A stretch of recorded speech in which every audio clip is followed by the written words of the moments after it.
Bonjour à tous. Aujourd'hui, nous avons la chance d'accueillir le témoignage d'un homme battu qui a souhaité témoigner. L'histoire se finit bien, il est maintenant heureux dans un nouveau couple, dans un nouveau mariage avec une nouvelle femme, mais il a été battu. 2-3 fois par semaine, pendant 4-5 ans. François, c'est l'un des cas, l'un des profils typiques qu'on rencontre quand on parvient à interviewer des gens. J'avais déjà rencontré des cas similaires que je n'étais pas parvenu à interviewer, notamment le boxeur américain Ramon Sosa, donc boxeur américain, ou d'autres hommes à SOS Papa. Le témoignage est quasiment toujours le même.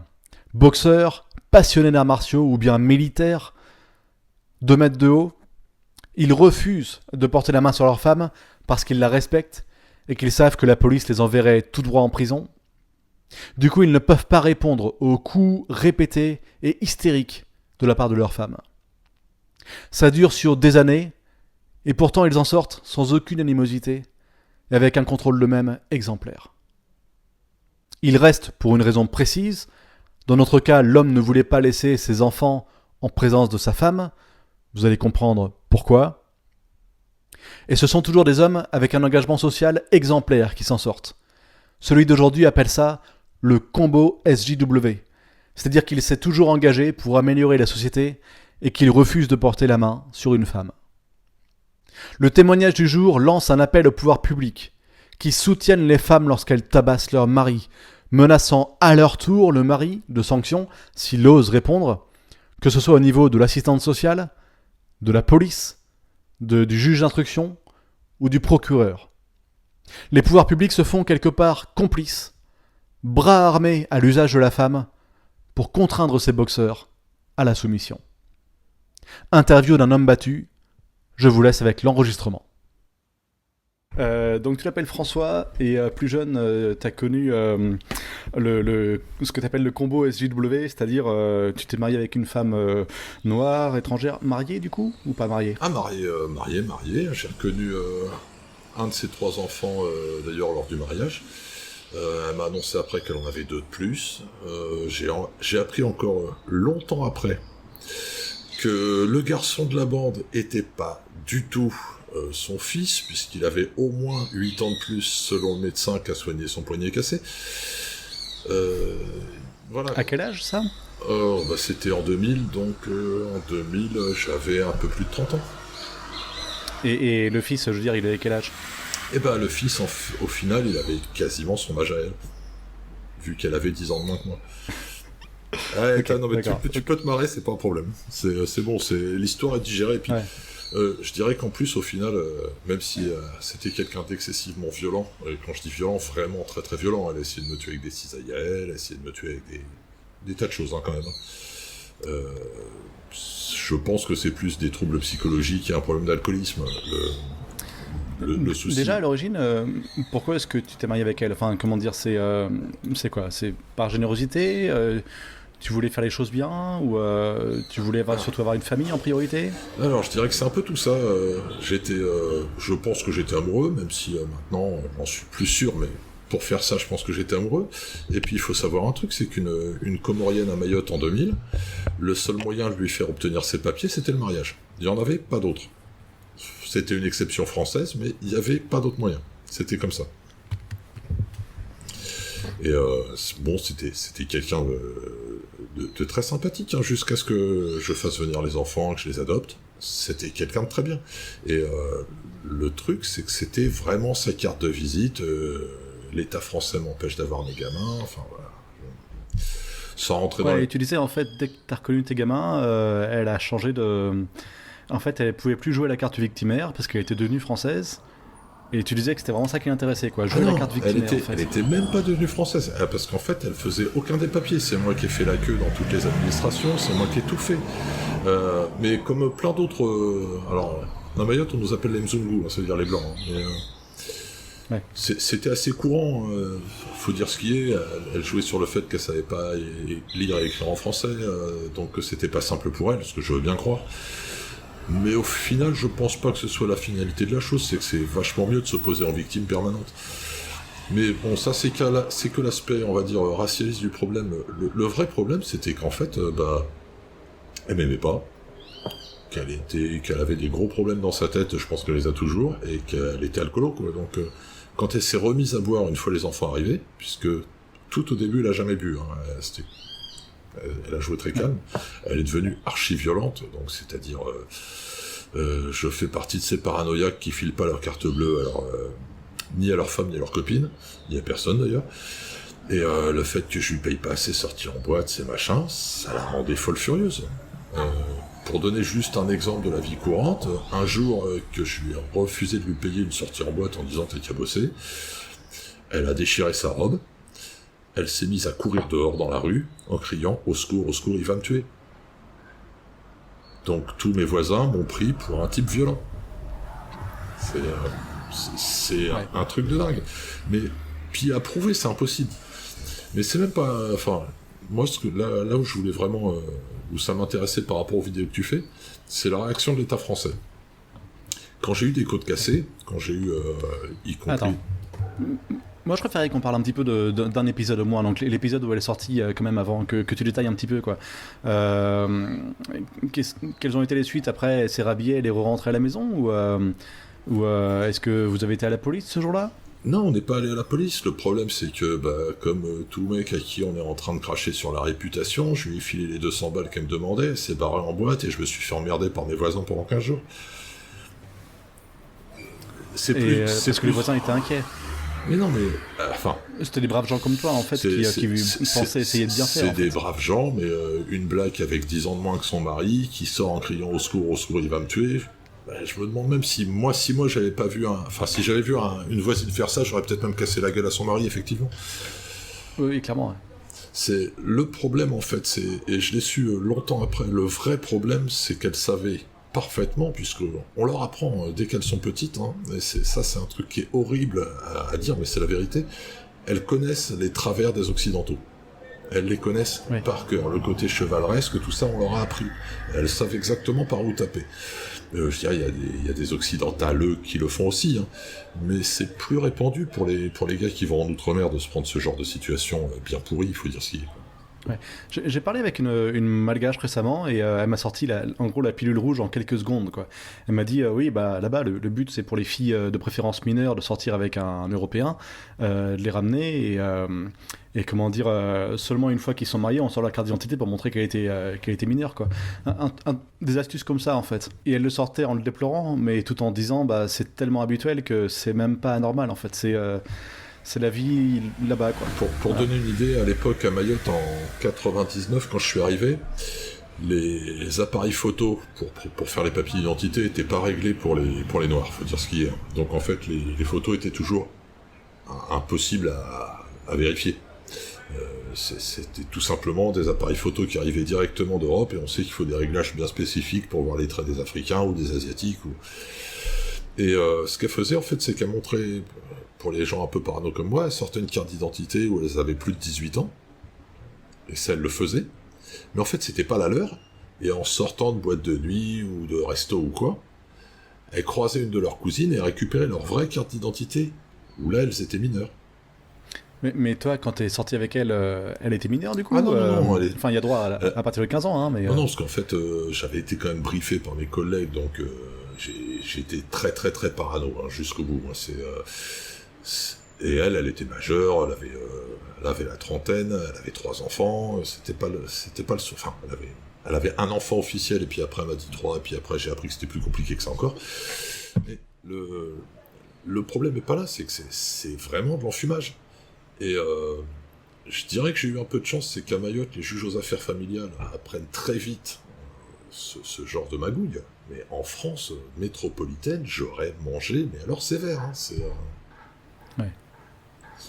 Donc tu penses... Ouais, ok, d'accord. Donc effectivement, c'est le moment de partir sur... Donc tu disais les administrations françaises, quand tu leur as parlé, elles t'ont pas vraiment aidé. Non, mais si t'as envie que je continue à parler de comment ça se passe là-bas, c'est pas un souci. Sur l'administration française, ça va être très rapide, il y en a pour 3 minutes. Hein. C'est zéro soutien. Les mecs vous croient, mais ils s'en branlent. Mais il y a un point. Je me rappelle, j'arrive à la police avec mon strap autour du torse, avec mon attestation médicale, avec mon ITT, j'avais donc 2 côtes cassées, j'avais des dents déchaussées, enfin, ça avait été violent et je faisais tout pour pas la blesser, pour pas avoir d'emmerde, parce que les flics m'avaient bien dit, avant j'avais déposé des mains courantes, surtout avec tes 2 mètres et puis ton entraînement, tu ne la blesses pas. Donc en fait, j'avais une espèce de pile électrique qui savait qu'elle pouvait faire tout ce qu'elle voulait et que j'avais la défense de me défendre. Faut imaginer, c'est un truc atroce. Donc attends, rappelle-moi, donc tu fais 2 mètres de haut, c'est ça? Ouais. Et t'as fait du sport, t'as fait de la boxe ou quelque chose comme ça avant? J'ai fait de l'aïkido, du jujitsu et je me suis entraîné avec des militaires. Ok, donc t'es plutôt quelqu'un de faible et vulnérable. Tout à fait. Voilà. Et en fait, on s'aperçoit que ça sert à rien. Dans ce genre de situation, c'est même l'inverse. Ça joue. J'aurais été une demi-portion d'1m60 tout maigre et sans entraînement. Le fait de me défendre serait peut-être passé. Et là, par contre, certains gendarmes que j'ai rencontrés quand j'ai eu des soucis avec elle m'ont dit clairement, le moindre truc que tu fais qui la blesse, ne serait-ce que des hématomes, tu vas en prendre plein la gueule. C'est comme ça. Ouais. J'avais entendu ce genre de témoignage par rapport aux États-Unis, parce que voilà, il y a plus de reporters aux États-Unis qui font ça, etc. Et j'avais encore jamais entendu par rapport à la France, donc je suis désolé si j'en ris, il me semble que tu as réussi à prendre la distance maintenant pour essayer de l'assumer. Oui, je vis avec quelqu'un de très bien, j'ai fait mon deuil de tout ça, j'ai des filles adoptives, une qui est très contente de m'avoir pour père et une qui continue à défendre sa mère. Mais bon... De ta nouvelle copine, du coup, là? Non, je parle bien de filles... quand j'ai adopté les enfants, là, les enfants adoptifs, je parle bien des enfants avec cette femme-là. Donc les enfants de cette femme te préfèrent presque pas presque. Enfin, au moins un. Non, les 2 filles, clairement, quand il y a eu le... Alors, c'était pas le divorce, c'était une séparation de corps, mais ça revient au même. Ont demandé au juge des affaires familiales de rester avec moi. Waouh. Ok. Voilà, non mais en même temps, je peux comprendre. Donc, c'est pas qu'elle me préférait, c'est juste qu'avoir une mère alcoolique, c'est vraiment pas jouable. C'est un fait. Ouais. Donc, alors, est-ce que tu peux quand même raconter, désolé encore une fois, comment est-ce que... Donc, tu dis que tu es arrivé à la police avec des côtes cassées, etc. Comment est-ce que ça s'est passé avant? C'est-à-dire qu'elle était ivre et elle t'a battu ou... Enfin, comment est-ce que tu as fait pour ne pas pouvoir éviter d'avoir les côtes cassées, etc. Si c'est pas trop douloureux à expliquer, parce que là, on rentre dans... C'est pas douloureux, c'est même pas du niveau d'une baston de bar, quoi. C'est juste que... Bon, ça m'est arrivé de me battre dans les bars, on peut se défendre. Là, je pouvais pas me défendre. Donc, vous évitez le premier coup de chaise, le deuxième coup de chaise, le troisième coup de chaise. Et puis, quand vous avez quelqu'un qui est survolté parce qu'il a pris sûrement autre chose en plus que l'alcool, il finit par vous toucher une fois, et quand vous prenez un coup de chaise, j'ai pris coup de chaise, coup de manche d'outil, ce genre de choses, vous avez des côtes qui finissent par casser, quoi. On n'est pas des surhommes, personne ne l'est. Ouais. Le fait, c'est vraiment de ne pas pouvoir se défendre. Et d'avoir y compris les gendarmes qui vous disent, mais si vous vous défendez avec la taille que vous faites, la morphologie que vous avez et l'entraînement que vous avez eu qui est connu, puisque j'étais licencié donc en aikido, le juge va pas vous pardonner. Malgré les témoignages, c'est ça le plus prégnant, parce qu'au final, c'est sûrement quelqu'un qui avait plus besoin de soins psychologiques qu'autre chose. Je pense pas que ce soit quelqu'un qui soit mauvais au fond, je lui en tiens même pas rigueur. Et je suis tout à fait honnête quand je dis ça, c'est pas du flanc. Je pense juste que c'est quelqu'un qui avait besoin d'un gros soutien psychiatrique. Qu'à la place de ça, on a des assistantes sociales et des gendarmes qui lui ont donné raison, y compris sur des plaintes totalement débiles. Enfin, il y a une époque, quand je voyais les flics arriver, je sortais l'apéro. Je le dis franchement, et ils me connaissaient. Les mecs, ils arrivaient, ils hésitaient pas à me dire c'est encore ton ex qui a fait des siennes. C'est pas le souci. Et il y a pas de soutien. Donc, tout à l'heure, tu disais les juges connaissaient l'astuce, en fait, et donc là, tu dis la police aussi connaît l'astuce, et quand ils viennent, presque, ils ont de l'empathie pour toi, parce qu'ils comprennent qu'il y a une astuce, quoi. Enfin, ils connaissent le truc. Oui, oui. Mais le vrai problème, c'est que ces femmes-là, parce qu'elle n'est pas la seule, très vite, quand elles voient qu'elles sont coincées, c'est-à-dire que la police ne les croit plus, les gendarmes ne les croient plus, les assistantes sociales les soutiennent moins, elles partent en métropole. Et la plainte, elles la déposent en métropole. Ah. Bon, moi, j'ai eu de la chance. Mes filles adoptives ont vraiment tout fait pour que ça se passe bien. Et elles ont dit à leur mère qu'elles couperaient complètement les relations si elles continuaient de me persécuter. Le pire, Ouais. je pense que c'est même c'est pas la violence physique, hein, c'est la violence morale. Tout le temps où je faisais les papiers d'adoption des gamins, par exemple, le truc pour que je cède à tous ces caprices, et elle connaissait la loi là-dessus, elle savait pas lire, pas écrire, mais elle connaissait la loi là-dessus, c'était je vais renvoyer les enfants aux Comores. Ouais. Sauf que moi, je m'y étais attaché au moment. Ouais. C'est-à-dire qu'elle n'hésitait pas à faire pression sur moi en utilisant ses enfants. Et connaissant bien la mentalité locale, je me trompe peut-être si ça se trouve, je sais pas, si un Mahorais écoute, il dira que je suis qu'un sale con raciste, et ce sera son avis. Elle les aurait renvoyés. Ça, c'est un fait, j'en suis certain. Donc elle était prête à sacrifier ses enfants pour avoir raison face à toi, quoi. Sans aucun. Je vais être dur, mais cette femme-là, dès qu'elle a pu, c'est-à-dire dès que j'avais récupéré les enfants, elle m'a trompé avec tout ce qui portait un pantalon. Et la pression était que sur les enfants, parce que je suis pas du genre à laisser passer ça. Et à chaque fois que c'était on va divorcer, c'est bon, j'en ai marre de passer pour le cocu de service, n'importe où je me pointe, c'était je renvoie les enfants. Ouais. Alors, et le pire, c'est qu'elle était dans son droit. C'est un truc qui est hallucinant. Ouais. Alors, est-ce qu'on peut reprendre? Donc la police, combien de fois est-ce que tu y es allé, ou combien de fois est-ce que tu penses que vous avez eu affaire à la police? Alors, moi j'y suis allé pour violence conjugale et puis problème vis-à-vis des enfants, tout ça, je dirais 3 ou 4 fois. Ouais. Et en fait, j'ai vite été sevré de mon envie de les rencontrer, puisque quand vous êtes accueilli par ça va, elle va pas te faire de mal, un grand gars comme toi. Véridique, hein, ça, je l'ai entendu, et je l'ai entendu plusieurs fois. Et que le même mec vous dit dans le même temps qu'il faut surtout pas vous défendre trop violemment, ça pique. Ouais. Le mec se rend pas compte du paradoxe dans lequel il est, quoi. C'est d'un côté il dit un grand costaud comme toi, il va rien t'arriver, et puis de l'autre il dit surtout tu te défends pas trop. Voilà. Ouais. Okay. Quand je me suis séparé avec elle, je m'étais mis avec quelqu'un d'autre, ça faisait déjà des mois qu'on n'était plus ensemble. Elle a déboulé une nuit chez moi avec son nouveau compagnon, donc je me suis pas méfié. Parce qu'ils avaient loupé, donc entre Grande Terre et Petite Terre, faut prendre un bateau, faut prendre la barge pour pouvoir rentrer, et qu'ils avaient loupé la dernière barge, est-ce que je pouvais les héberger? Je dois être vraiment trop bon et trop con, donc je dis, y a pas de souci. Mais en fait... Ouais, excuse-moi, pourquoi est-ce que tu as accepté ce jour-là? C'est encore une fois juste par gentillesse, parce que tu aurais pu juste refuser, en connaissant les relations extrêmement houleuses et dangereuses, en fait, pour toi, tu aurais pu juste dire non, en fait. Non, mais... Alors, pour moi, le fait qu'elle soit avec un nouveau compagnon, et qu'elle soit avec, il était présent, le brave gars, qui est tombé d'eau, d'ailleurs, ce jour-là, je me suis vraiment pas méfié, je dois l'avouer. Pour moi, elle avait tourné la page, elle avait refait sa vie, j'avais pas de nouvelles d'elle depuis 2 ou 3 mois, donc... c'est dingue, parce que... Pour moi, c'était bon. Et là, c'était après les épisodes où t'avais cassé les côtes, donc tu lui souhaites encore du bien, après qu'elle t'ait cassé les côtes, et quoi d'autre, d'ailleurs? Non, mais comme j'ai dit tout à l'heure, j'ai toujours pensé que cette nana-là avait un problème psychologique, plus que de la réelle méchanceté. Mmh. Je pense qu'elle était vraiment à côté de la plaque, et je crois que c'est toujours le cas, d'ailleurs, je ne changerai pas. Il n'y a pas de... Enfin, les chocs culturels, ils sont très violents, contrairement à ce que les gens pensent. Ça n'a rien de simple.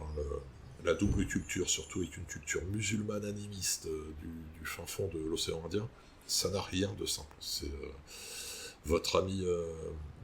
ton ami malgache a dû te le dire. C'est vraiment très compliqué. Madagascar, que je connais bien, il y a tout ce qui est fade, donc les tabous religieux, qui sont des tabous animistes.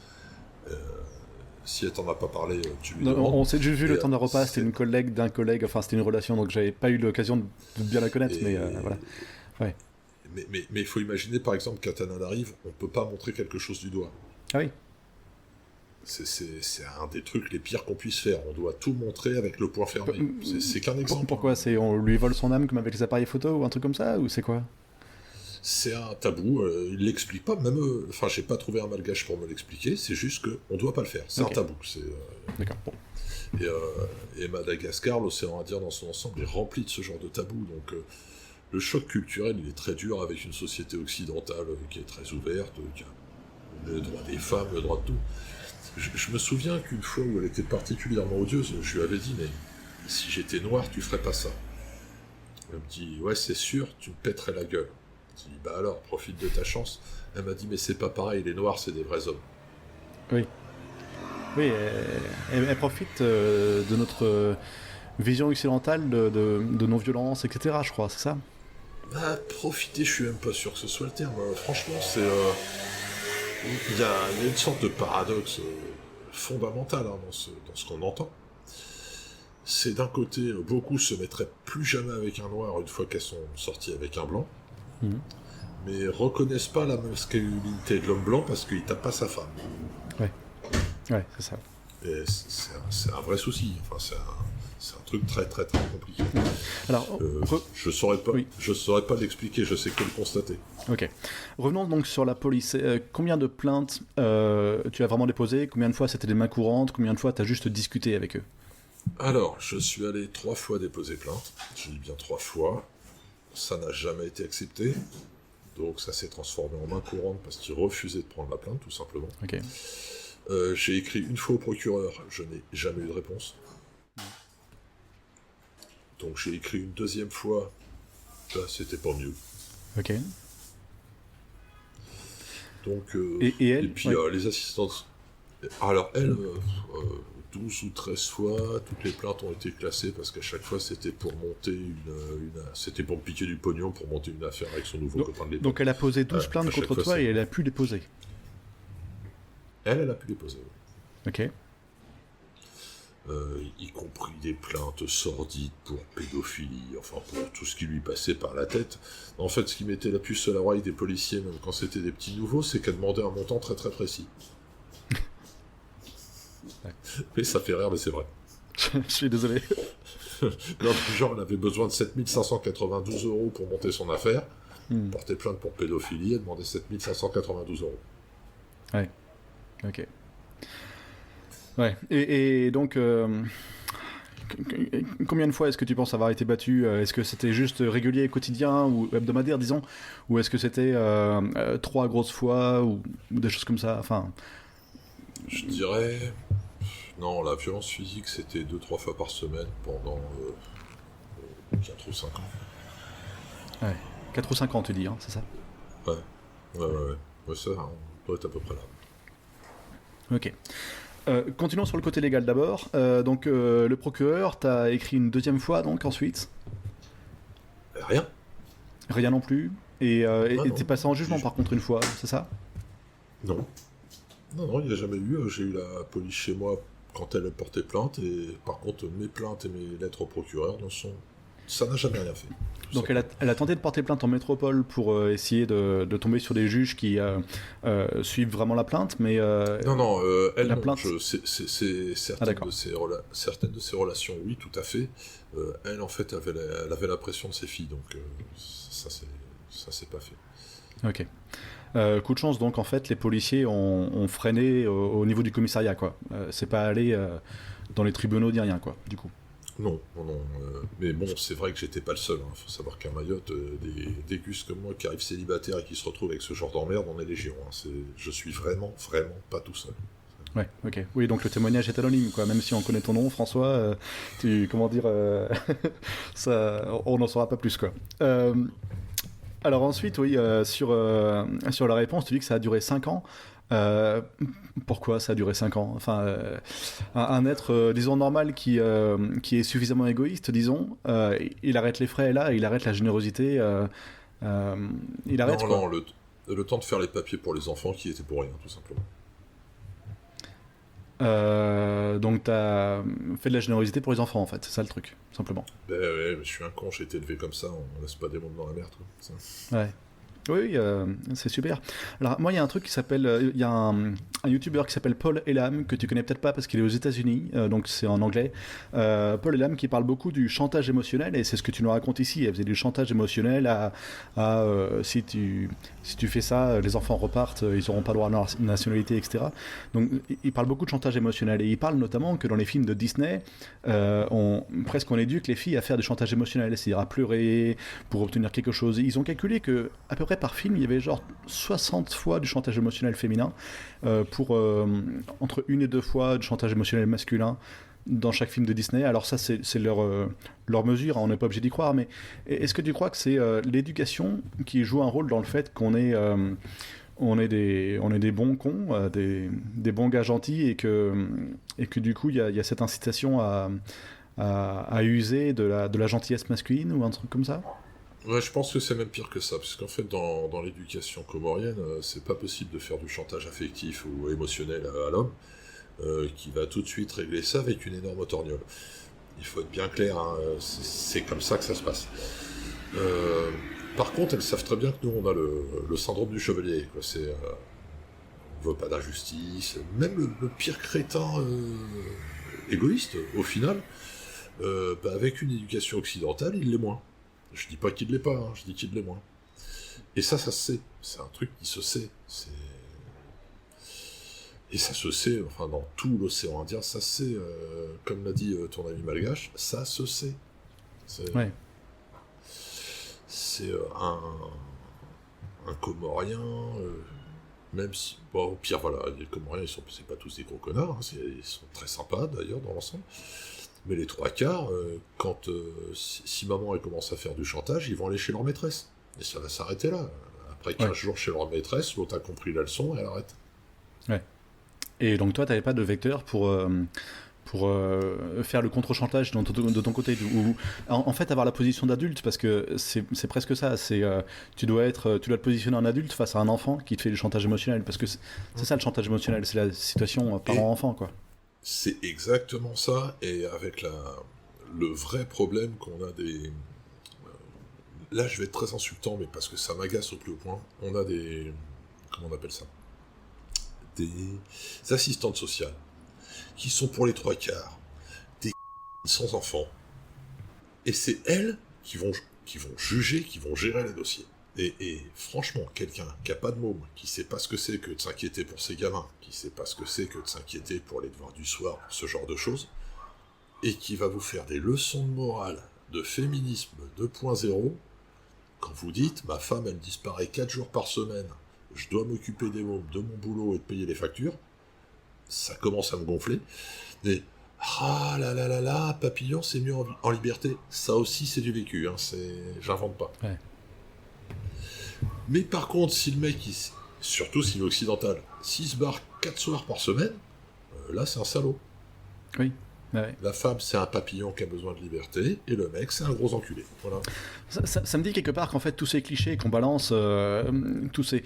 Comment dire, quand le ministère de l'Égalité balance des profils de gens et met dans la tête des gens des profils d'hommes connards et de femmes gentilles, en fait, même si c'est pas des portraits qui sont attachés réellement à la réalité, en fait, ça l'est dans la tête des gens. C'est-à-dire qu'ils voient en toi le gros connard, ils voient pas en toi le mec gentil qui fait tout pour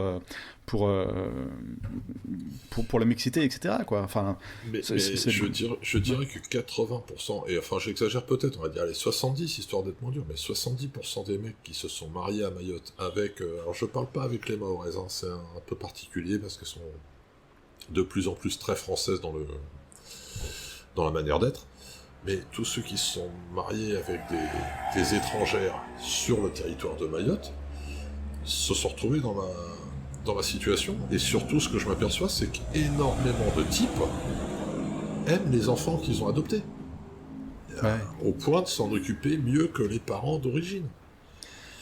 Mais ils aiment leur femme aussi, parce que tu l'aimes encore, cette fille, j'ai l'impression, parce que elle a beau t'avoir cassé des côtes, etc., tu ferais tout pour qu'elle s'en sorte, quoi.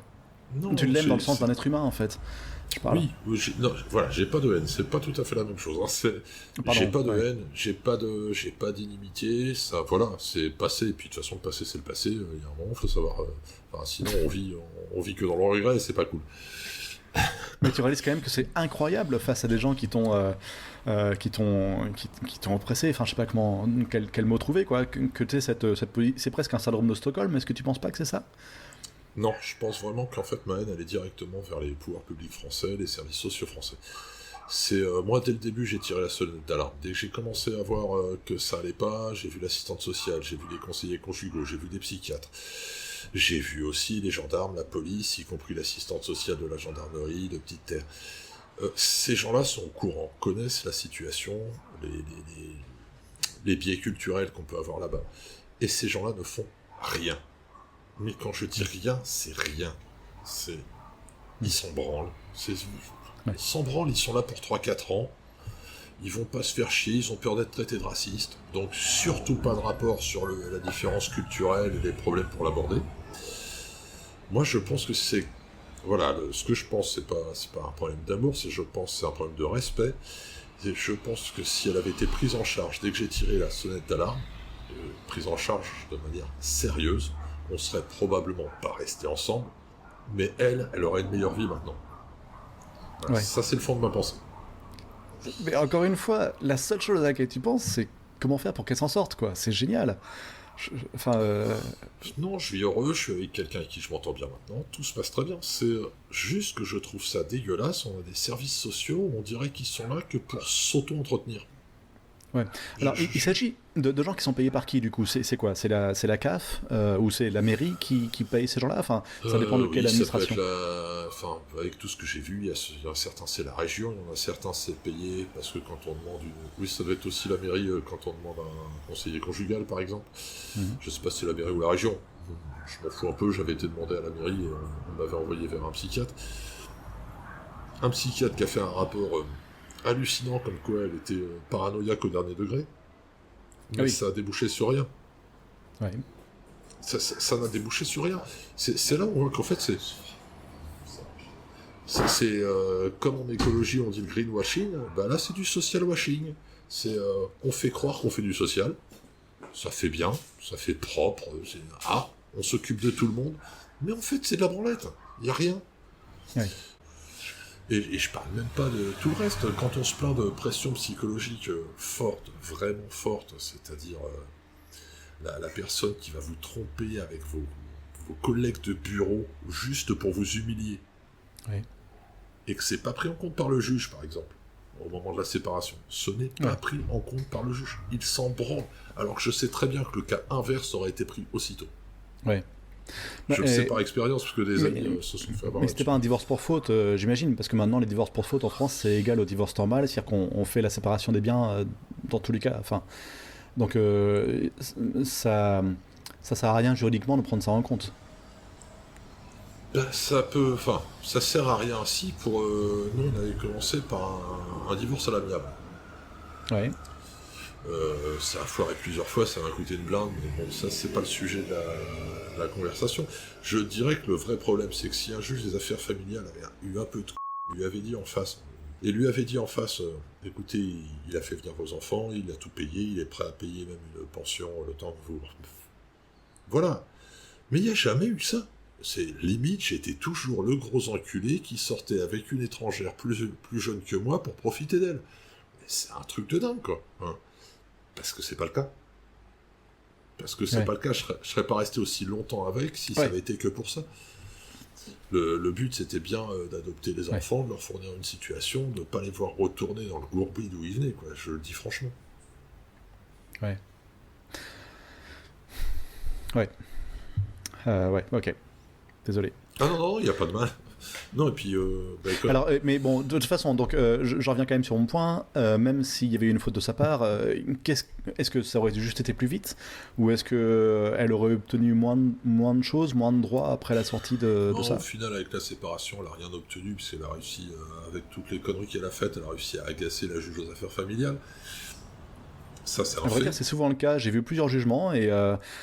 en France, je parle, la fille énerve tellement le juge des affaires familiales que le juge dit, leur dit de se la fermer en fait. Bah, voilà. Et l'homme reste tranquille parce qu'il sait qu'il faut surtout qu'il dise rien. C'était ça, puis je dois avouer que j'avais le témoignage de 2 des 3 enfants qui allaient vraiment en ma faveur.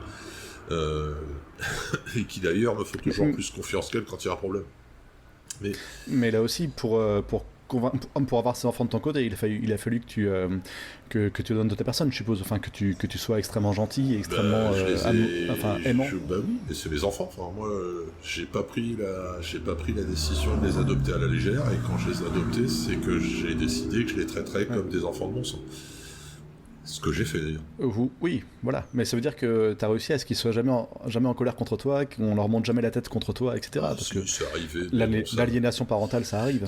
C'est arrivé, je dois avouer, mais bon, ça finit par passer. C'est pas, y a pas besoin de se fâcher. Je veux dire, Un gamin, surtout un ado, c'est vachement facile quand il a envie d'un iPhone et que on est comme moi, qu'on est un peu sérieux et qu'on dit on va peut-être attendre que tes notes augmentent. Bien sûr, quand la maman derrière est vénère, elle lui dit c'est qu'un salaud, il veut pas, voilà. Mais par la discussion, puis aussi peut-être par un peu d'éducation dure, mais pas violente. Pour donner un exemple, leur mère leur avait monté la tête comme quoi j'avais les moyens d'avoir une femme de ménage, donc qu'elle devait pas nettoyer leur chambre. Truc très très con. Très très bon pour l'éducation aussi, évidemment. Non, mais ce que j'ai fait, c'est j'ai pris un immense sac poubelle, j'ai foutu toutes les affaires qui traînaient dedans, et je suis allé le descendre à la décharge. Ouais. Quand elles sont rentrées le soir, elles ont dit t'as tout rangé? Non, je l'ai tout jeté.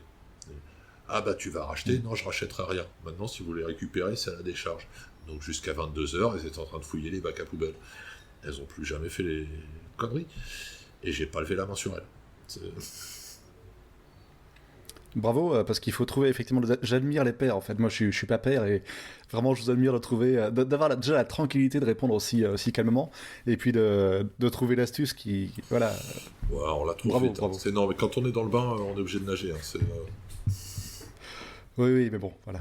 Je sais que être père, c'est s'y consacrer à 100%, quoi. C'est voilà, donc bravo de l'avoir fait, quoi. Voilà. Surtout pour des enfants qui auraient été dans la merde sans toi, en fait. Donc t'as vraiment bien fait les choses pour le coup, quoi. Voilà. Ouais.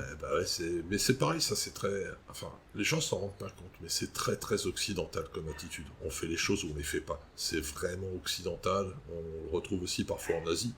Mais quand on connaît l'Afrique, c'est pas du tout le cas. C'est pas du tout le cas. Et c'est ça qui pose le vrai souci. C'est... On a dû... Enfin, tant qu'on n'a pas été plongé dedans, on peut pas comprendre à quel point on a des cultures différentes. Je dis pas qu'elles sont pas miscibles, hein. Elles peuvent l'être dans certains cas bien particuliers, mais il faut deux personnes qui ont envie que ça le soit. Ouais. C'est-à-dire, il faut vraiment que les deux personnes aient envie que ça le soit. Ouais. C'est-à-dire, pour l'Européen, ça va être d'être capable de comprendre que la peinture sur les murs, c'est vraiment une option pour sa femme. Et pour la femme, d'un autre côté, qu'elle se dise, la peinture sur les murs, pour lui, c'est vraiment important. Si les deux arrivent à faire ce petit pas, ça marche. C'est marrant que tu dis ça parce que je vois derrière toi le mur est parfaitement peint, superbe, donc bravo pour votre mixion, voilà, bravo. Non, mais là, je suis peut-être tombé sur la perle rare, c'est bien, tant mieux. Ouais. Qu'est-ce qu'on n'a pas encore abordé comme sujet? Oui, voilà. Comment est-ce que tu t'es récupéré après ça? Parce que ça a dû être dur sur le coup. Est-ce que tu as bénéficié de l'appui de collègues ou d'amis qui, parce que émotionnellement, enfin, il faut supporter la charge. Et si on est tout seul, surtout dans un pays où on n'est pas né, c'est comment dire, émotionnellement, ça va être très dur. Donc, sur qui tu t'es appuyé? Ou est-ce que tu t'es appuyé sur des contenus internet ou des livres? Qu'est-ce qui t'a sorti de là, quoi? Très honnêtement, 2-3 collègues de boulot qui avaient traversé la même chose avant, et rien d'autre. Je pouvais pas compter sur ma famille qui était bercée par BFM et qui au final me rendait plus coupable que l'aurait fait les gens du cru. Ouais. Non, j'ai vraiment eu le soutien de quelques collègues que je peux compter sur les doigts d'une main, et encore après la lèpre. Mais parce qu'ils connaissaient. Et en fait, donc, ils ont su trouver les bons mots, sachant qu'ils étaient déjà passés par là. C'est vraiment un cas qui est courant, mais qui est tabou, hein. Faut savoir ça. Hein. Déjà parce que personne aime admettre ses échecs, et c'en est un. Ouais. Je veux dire, je peux le tourner dans tous les sens que je veux, c'en est un, c'est comme ça, c'est la vie. Je dirais qu'après, j'ai été encore... Le problème, c'est que juste après ça, quand j'ai commencé à m'en remettre, je suis tombé sur encore plus opportuniste. Ouais. Qui a profité de ma faiblesse. Le côté positif, c'est que ça n'a pas duré longtemps et que l'expérience a fait qu'avant que ça vire en eau de boudin, j'ai tout arrêté. Et puis après, tout simplement, je me suis dit, je vais arrêter de chercher l'amour, je vais me consacrer à mon boulot, à mes loisirs, à ce que j'aime. Ouais. Et puis c'est là que j'ai rencontré la bonne. Voilà, tout simplement. À quel âge, du coup, pour nous donner l'espoir un peu quand même là? C'est pas indiscret. Eh ben, je vais te dire très honnêtement... fin de la trentaine ou début de quarantaine? Non, j'ai rencontré la bonne à 43 ans. Ok. Et ça m'a fait vraiment du bien. Voilà. Ok, très bien. Oui, donc tes collègues, ils t'ont aidé juste avec des mots, en fait.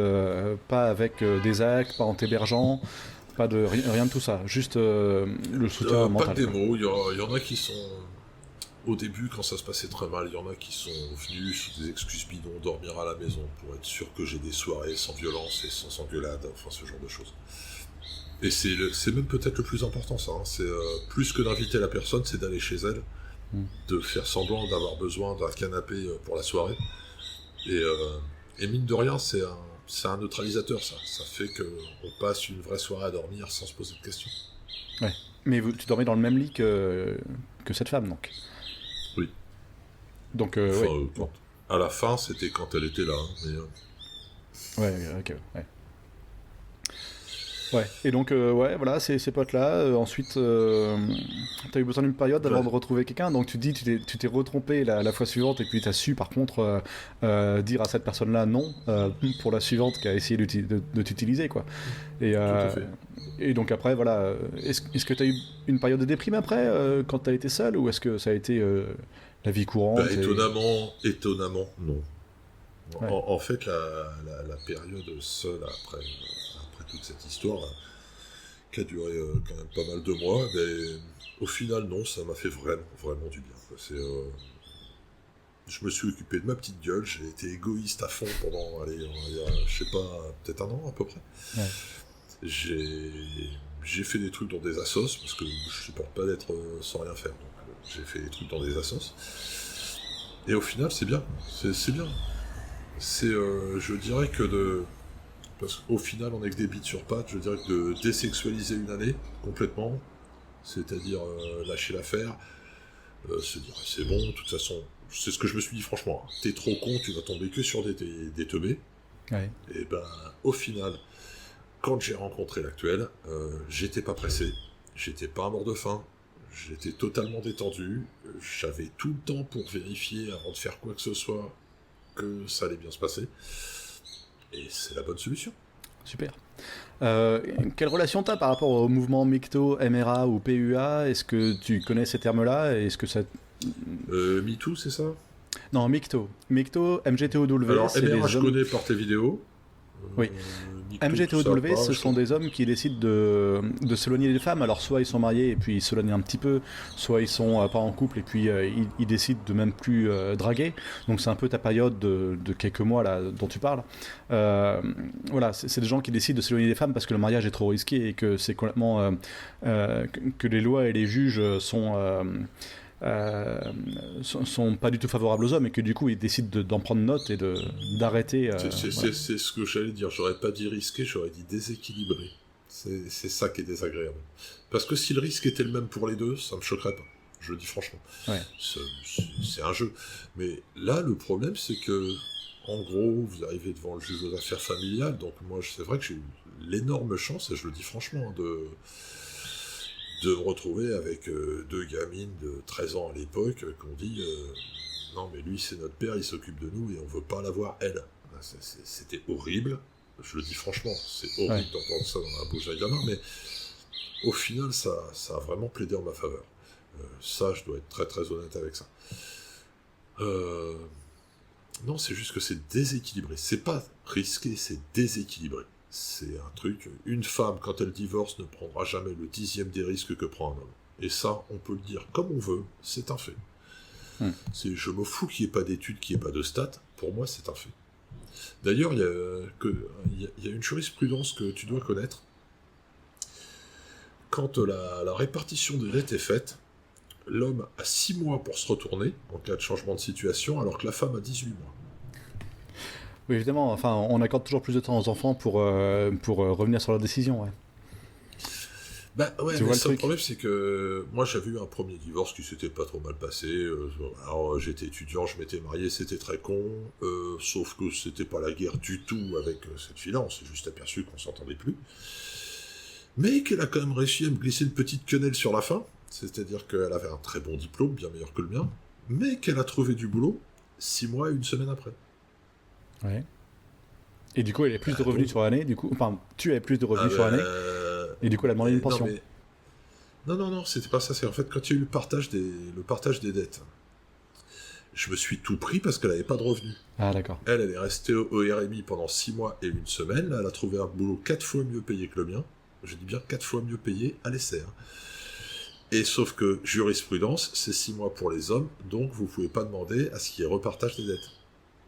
Donc elle connaissait alors, hein, parce que si c'est 6 mois et une Bien semaine, sûr c'est qu'elle qu'elle connaissait connaissait. la règle. Ok. Et bien sûr qu'elle connaissait, je vais pas dire le contraire. Hein, C'est mais aussi, ça... alors pour les gens qui divorcent, c'est un cas classique, et je sais pas si c'est la loi qui est comme ça, mais en tout cas c'est ce qu'on apprend quand on étudie les dossiers, c'est que celui qui gagne 1 € de plus, c'est celui qui gagne le plus. Enfin, il n'y a pas vraiment de différence. Enfin, on n'est pas le juge n'est pas tellement censé faire une différence entre gagner 1 € de plus et gagner 3000 € de plus. Et du coup, au moment de l'affectation des pensions alimentaires pour les enfants, etc., c'est comment dire, c'est celui qui gagne le plus qui paye. Et il prend pas en compte surtout le niveau de diplôme. Ce qui aurait été utile dans ton cas, c'est qu'une personne qui a un bac plus 5 face à quelqu'un qui gagne plus mais qui a un bac plus 1, il y a quand même une différence, quoi. Donc vas-y. Alors, je dirais que c'est un tout petit peu plus compliqué que ça. Pour la pension alimentaire, c'est basé sur le salaire sans s'occuper des revenus du conjoint. Je le sais parce que j'en ai payé. Hein, donc, c'est-à-dire que si vous gagnez 4000 balles, vous allez devoir payer, si vous avez qu'un enfant, vous allez devoir payer 400, 450 € en fonction de la distance géographique. Hein, c'est variable. Même si le conjoint gagne 3500. Tout à fait. C'est ce qu'on doit payer aux enfants, et ça me choque pas. Au final, on paye selon ses revenus à un enfant qu'on a fait. Jusque-là, moi, ça me va. Hein, mais maintenant, c'est la pension compensatoire qu'on doit verser au conjoint. Alors déjà, qui est rarement donnée à l'homme. Je viens d'en voir un cas là, dans les gens que je connais, et je trouve ça assez dégueulasse, puisque c'est une loi et qu'on doit l'appliquer. Par contre, dans l'autre sens, dès que c'est un homme, effectivement, c'est l'euro de plus qui joue. C'est-à-dire que si la femme a, on va dire, 900 € de revenus et qu'elle vivait comme avec 1000 € de revenus à l'époque où elle était en couple, ça fait que 100 € d'écart, mais si le juge prend dans sa fourchette qu'il faut qu'il paye 400 €, il va se retrouver plus pauvre qu'elle et tout le monde s'en branle. Ouais. Et c'est rarement appliqué dans l'autre sens. Oui. Il n'y a que quand les écarts de salaire sont énormes que c'est appliqué dans l'autre sens. C'est ça qui est un peu dégueulasse aussi. Ouais. Donc c'est une technique, j'ai l'impression que c'est devenu une technique en fait pour les filles qui sont pas sûres de leurs copains. Elles arrêtent de travailler, elles démissionnent de leur travail, etc. l'année qui précède. Comme ça, quand on passe devant le juge, écoutez monsieur le juge, j'ai pas de travail, quoi. Même s'ils ont un bac plus 5, bac plus 8 dans l'informatique ou un truc comme ça, quoi. Ah, mais c'était clair, ma première épouse, donc celle à qui pour qui je me suis ramassé toutes les dettes, hein, et c'était les siennes en plus. Bon, ça c'est pas vraiment important, j'ai fini par les rembourser. Elle avait un diplôme et surtout une accréditation qui faisait qu'elle était sûre d'avoir un très bon boulot. Elle s'est contentée de faire traîner sur plus de 6 mois. C'est juste ce qu'elle avait à faire. Elle a fait traîner sur plus de 6 mois. Et je serais même pas étonné de savoir qu'en fait son contrat, il était déjà établi dès le premier jour. Et c'est dégueulasse, effectivement. Bon, c'est la loi. Par contre, j'aimerais que ce soit applicable dans l'autre sens. Je suis content effectivement de parler avec quelqu'un qui a un peu d'expérience là-dedans parce que je peux pas la faire mis en vidéo tant que j'ai pas d'éléments factuels pour le montrer, mais là il s'avère que toi et moi on est d'accord sur voilà, moi je suis pas un avocat quoi, mais on est d'accord sur ce qu'on a lu à propos de la loi, etc. Donc c'est visiblement comme ça dans plusieurs jugements qu'on connaît, etc. quoi. Donc moi c'est ce que je confirme, hein, j'ai vu ça autour de moi, quoi. Voilà. Puis j'aimerais bien qu'il y ait la parité aussi au niveau des juges aux affaires familiales, parce que... Il y a combien de pourcentage selon toi de juges qui sont des femmes? Je crois que c'est autour de 75%. J'ai à peu près les mêmes chiffres, ouais. Et l'autre jour, j'ai vu une publicité sur Facebook, c'était justement devenez juge ou quelque chose comme ça, je sais plus ce que c'était. Et c'était une photo de femme, en fait, avec son classeur, enfin la femme tertiaire, etc., quoi. Mais c'était une photo de femme, et ça m'a choqué parce que bien qu'ils aient encore une immense majorité de femmes parmi les juges, ils font encore de la publicité sexualisée en direction des femmes, quoi. Il n'y a toujours pas de tentative de rééquilibrage pour avoir la moitié de juges hommes. Ouais. C'est normal, on n'a pas une ministre qui est pour l'égalité, on a une ministre qui est féministe. Et c'est clairement indiqué, je veux dire, elle l'annonce. Moi j'avais adoré, venant d'elle, je parle de Marlène Schiappa, hein, j'ai vraiment adoré sa réaction complètement démesurée sur le conseil municipal qui a été dissous parce qu'il y avait trop de femmes, et qu'elle sort, on a dévoyé la loi. Ah non, la loi, Alors, c'est l'égalité. voilà, sur le conseil municipal de Sarcelles, c'était en janvier cette année, je crois. Ils ont dissous le conseil municipal parce qu'il y avait la majorité de femmes. Et voilà, et Marlène Schiappa a dit mais on est en train de dévoyer les lois sur l'égalité. Voilà, effectivement, on a eu la même réaction. J'ai pas eu le temps de le citer en vidéo, mais c'est très bien que tu en parles. J'ai adoré parce que. Alors, puis d'ailleurs, je l'ai défoncé sur Internet avec ça. Quoi. Soit elle annonce clairement qu'elle est pour un matriarcat, et dans ces cas-là, elle a le droit de défendre son matriarcat, chacun ses idées, mais qu'elle arrête de dire qu'elle est pour l'égalité. C'est pas ça l'égalité. Ouais. C'est pas ça. Moi, mes collègues de boulot, je suis fonctionnaire, donc là, l'égalité de salaire, elle est réelle. C'est-à-dire, personne ne peut dire que dans la fonction publique, il n'y a pas égalité stricte des salaires. Sauf que, on compte pas nos heures sup. On les compte pas du tout. Ouais. Sauf que, quand on fait du terrain, c'est même pire, on nous enlève 2h30 de pause le midi, même si on n'a pas pris de pause. C'est aussi la fonction publique. Et le truc qui est magique, donc, en fait, quand moi je fais une journée de 14 heures, alors, je sais pas là où je suis actuellement, parce que j'ai été muté assez récemment, mais là où j'étais avant, si je faisais une journée de 14 heures de terrain, le logiciel commençait par ramener la journée à 10 heures, qui est le maximum légal autorisé. Puis enlever 2h30 de pause. 7h30, c'est pas les 7h48 que je suis censé faire. Donc, nous mettez une anomalie, vous n'avez pas travaillé le temps minimum. Ok. Or, et les filles, du coup j'avais fait 14 heures. Mais sauf que les nanas, en général, même quand elles n'ont pas d'enfants, ne font que leurs horaires. Je le dis sans méchanceté. Oui. Elles font, naturellement, que leurs horaires. Alors ça, je l'ai appris sur le site de l'Observatoire des inégalités. Les hommes sont 34% à faire des heures supplémentaires et les filles 17%. Donc effectivement, c'est tout à fait mesuré, c'est pas du tout un préjugé que tu as, c'est bel et bien mesuré, ouais. Ah non, mais c'est pas un préjugé. Moi, ce que je vois, c'est qu'en fin de mois, parce que moi, j'ai beaucoup de terrain. Quand j'ai vraiment mes plus gros mois, c'est quand je vais être allé 4 jours sur 5 sur le terrain. Donc mes journées, là, elles font 12 à 14 heures sans pause. Avec pas mal de frais pour ma gueule, d'ailleurs, puisque l'administration, pareil, ne rembourse que très peu de choses. Donc ça m'arrive régulièrement d'être obligé de payer un supplément si je dois prendre la pirogue, enfin ce genre de choses. Et ce qui est très très rigolo, c'est que donc je me retrouve à faire des heures à plus de 10 heures, ce qui est illégal, mais je m'en fous, j'aime mon boulot, c'est pas un problème. Et je me retrouve avec des journées de 7h30. Ouais. Et à la fin du mois, on m'enlève des jours de congé en disant vous n'avez pas fait vos heures. Ouais. C'est quand même fabuleux. Enfin, moi, c'est un truc que j'adore. On est d'accord sur le côté. On ne constate pas que ce soit une ministre de l'égalité. Pour moi, c'est plutôt une ministre de la vérité, d'ailleurs. C'est le ministère de la vérité, c'est-à-dire celui qui décide ce qui est vrai ou pas. Et puis, tous les hommes. Alors, tu dis, tu l'as défoncé sur Internet, mais elle va qualifier ça de harcèlement. On en veut aux féministes. Voilà, dès qu'un homme proteste contre des femmes, voilà. J'utilise tes vidéos et je fais que dans le factuel. Ouais. Très honnêtement, hein, je l'ai jamais insulté. Je ne l'ai même pas dénigré. Je me contente de donner des chiffres. Non, mais rien que protester, de toute façon, les féministes le sentent comme on proteste contre les féministes, quoi. Elles le sentent comme on n'a pas le droit d'être féministe. Bah, effectivement, aujourd'hui, c'est indécent d'être féministe. C'est effectivement mon avis. Bon, et qu'est-ce que tu en penses ? Je pense qu'on a fait à peu près le tour, sauf si tu as des choses à rajouter. On va peut-être arrêter là pour que les spectateurs n'aient pas une vidéo trop longue non plus. Est-ce que tu penses qu'on a manqué un sujet sur, je sais pas, le nombre de fois où tu es allé à la police, les jugements que tu as eus, ou une administration que tu n'as pas encore écorchée?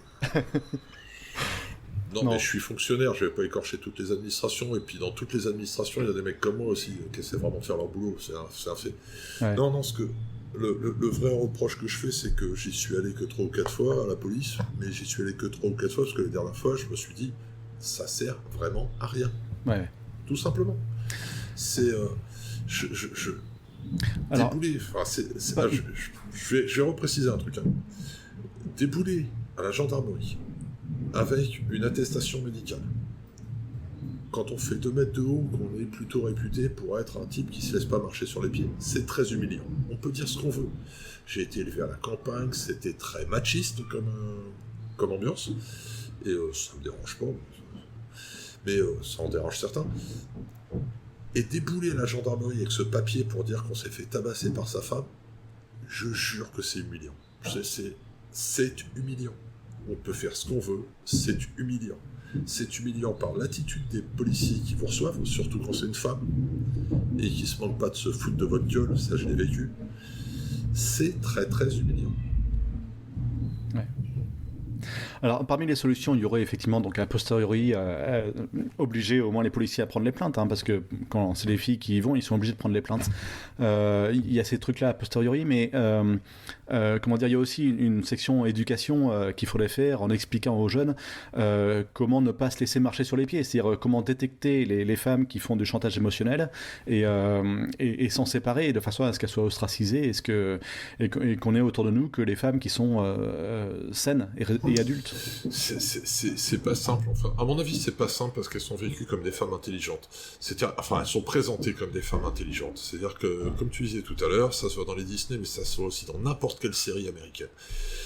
Je veux dire, il y a pas très longtemps, je suivais un fil Twitter, et la nana se vantait, en fait, d'avoir utilisé le sexe comme poids dans la balance pour obtenir quelque chose de son mari. Et il y a quelques-uns qui ont juste répondu, bah t'es une pute. C'est vraiment la réponse qui a été faite. Tu vends du sexe contre de l'argent, t'es une pute. Ça, et il y en a beaucoup qui font ça au travail aussi, pas en couchant, mais si, en couchant avec Weinstein par exemple. Hein. Mais bon, voilà, il y en a beaucoup qui font ça au travail en montrant, en laissant présager quelque chose, de façon à obtenir effectivement la gentillesse de quelqu'un. Ouais. Donc, effectivement, ça c'est déplorable. Ouais. Et le vrai problème, c'est qu'un mec devrait pouvoir porter plainte. C'est-à-dire qu'un mec qui enregistre ça avec son téléphone portable de manière discrète devrait pouvoir porter plainte exactement comme une femme peut le faire quand un type a voulu les faveurs sexuelles. Ça devrait être la même chose. De même il devrait pouvoir enregistrer quand une nana lui dit « je vais porter plainte pour harcèlement si ». Parce que ça aussi, ça existe. Hein. Faut pas rêver. Ouais. Et au boulot, c'est assez courant. Hein. C'est si j'ai pas ma promo, je porterai plainte pour harcèlement et tu pourras pas prouver le contraire.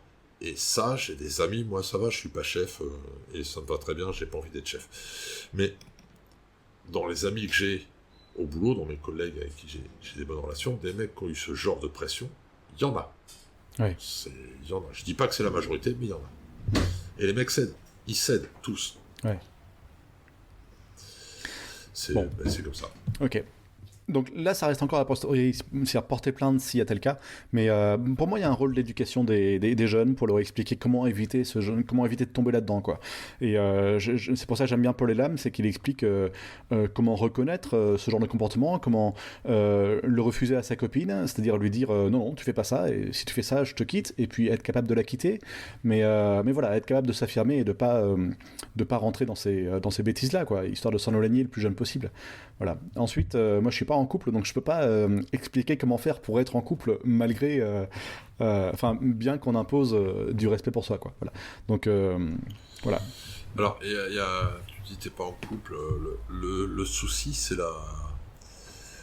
les mecs ont pas cette capacité là, je le dis franchement, on n'est pas capable de ça, c'est la capacité de délayer ça dans le temps, c'est-à-dire le petit grain de sable tous les jours. Ah ouais, le petit grain de sable tous les jours. Et les femmes, par contre, elles sont tout à fait capables de ça. Mais à un point qu'on n'imagine même pas. C'est-à-dire qu'au départ, elle va être charmante. Limite même, on pensera qu'elle est soumise. Une Comorienne, ce sera le cas. Ou une Malgache, d'ailleurs. J'en ai fréquenté aussi. Limite, on est choqué parce qu'elle est trop soumise. Ouais. Et ça va être un grain de sable par jour. Ouais. Et donc, en fait, on s'en rend pas compte. C'est un peu comme l'histoire du crapaud de la grenouille dans la cocotte minute, quoi. Ouais. C'est exactement ça. Effectivement, c'est un comportement que je reconnais pas mal, ouais. On est totalement incapable de lutter contre ça. Je veux dire, si on l'a pas vécu, on n'est pas capable de lutter contre ça. Voilà, c'est plus ce truc-là. Il y a aussi le côté que c'est tabou de décrire les côtés négatifs des femmes, parce que, par exemple, sur Internet, on va très vite se faire interdire de vidéos. Sur Vimeo, typiquement, c'est écrit dans les conditions d'utilisation de Vimeo qu'on n'a pas le droit de mettre du contenu PUA, du contenu pour apprendre à draguer, parce que ça voit négativement les femmes, et du coup, c'est interdit de le mettre. Donc voilà, dès qu'on parle des côtés potentiellement négatifs de certaines femmes, on est vu comme un gros misogyne, quoi. Alors, je pense que là, tu touches un point sensible. C'est si on interdit les cours pour apprendre à draguer, c'est débile. Les cours pour apprendre à draguer, ils servent aux deux. Ils servent pas qu'aux mecs. Je veux dire... quand c'est des cours destinés à l'homme. Non, ça sert quand même aux deux. Il y a combien de nénettes... Enfin, je veux dire, moi, j'ai un comportement champêtre, on va dire. On pourrait traduire ça par gros bourrin. Hein, Non, mais je le dis franchement. Masculin, quoi, masculin. Trop, peut-être même. J'étais élevé à la campagne, et puis de toute façon, j'ai plus l'âge de changer, donc je m'en fous un peu.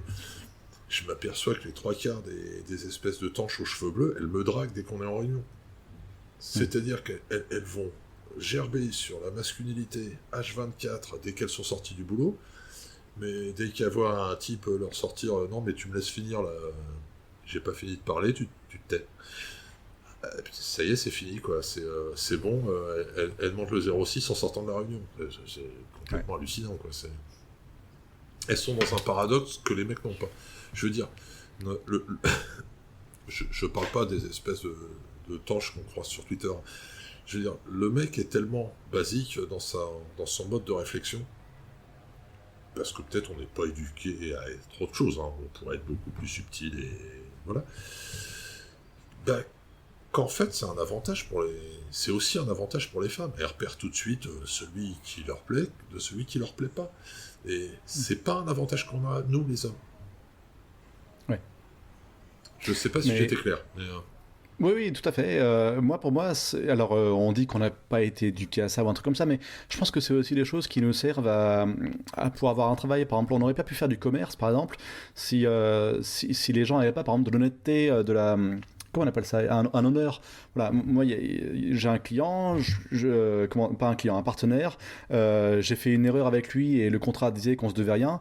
Mais moi je lui ai dit, écoute, je te rembourse tes frais légaux parce que je t'ai mis dans la merde. Enfin voilà, je t'ai coûté un truc. Donc par question d'honneur, je lui rembourse quelque chose parce que c'est utile pour la continuation du business. Donc ces connaissances qu'on n'a pas pour s'occuper de l'affectif, en fait, elles nous sont utiles. C'est les mêmes choses qui nous sont utiles pour être meilleurs potentiellement en business, par exemple. Donc voilà, je propose une interprétation pour essayer d'expliquer que c'est pas forcément des défauts dans tous les cas, c'est des défauts dans l'affectif, mais pas forcément ailleurs. J'ai pas dit que c'était des défauts, j'ai dit que c'était un état de fait, c'est pas pareil. Oui. Non, c'est pour les auditeurs évidemment que je parle. Hein. Ouais. Non, mais moi je vois pas ça comme un défaut. Le fait d'être direct, c'est pas un défaut. La franchise, c'est pas un défaut. Dans mon boulot, la franchise, elle ne m'apporte que des trucs bien. Je le dis franchement, ça ne m'apporte que des très bonnes relations professionnelles. Après, en amour, c'est peut-être autre chose. En amour, en amitié, en relation sociale. Voilà. Mais en fait, ça revient à ce que tu disais au début. Le problème, c'est dans un Disney, on va avoir une nana qui fait du chantage psychologique en permanence. Ce sera pareil dans toutes les séries. Et les mecs sont pas du tout armés pour ça. Ouais. Bon, ok, très bien. Merci beaucoup pour ton témoignage. Donc, moi, je suis extrêmement fier d'avoir dans le genre de mon genre des gens qui se marient plusieurs fois, qui assument leurs bêtises, qui assument de s'être mariés avec quelqu'un qui avait des dettes et puis qui les rembourse et puis qui fait la paix après ça. Pour moi, t'es sur le fond quelqu'un de bien dans tout ce que tu peux raconter ici. Et puis même quelqu'un qui te bat, tu t'en sors en disant que tu lui souhaites que du bien finalement. Et puis tu arrives à retrouver une copine après. Enfin, vraiment, ce détachement par rapport à la haine, c'est quelque chose vraiment que j'admire. Et bravo à toi d'être un exemplaire qui nous fait honneur, quoi, au genre masculin, quoi. Voilà. Ça va. Désolé de t'encenser comme ça, mais je pense que ça mérite d'être dit quand même. Voilà. Ouais. Mais c'est un truc que je trouve très gênant, mais bon, c'est... Ok, ouais, désolé. Donc voilà, on va couper là pour la discussion, et puis donc on coupe l'enregistrement, et puis on se retrouve un petit peu après. Ça marche, je t'envoie l'enregistrement demain. Ok, très bien. Au revoir François, et merci beaucoup pour ton témoignage.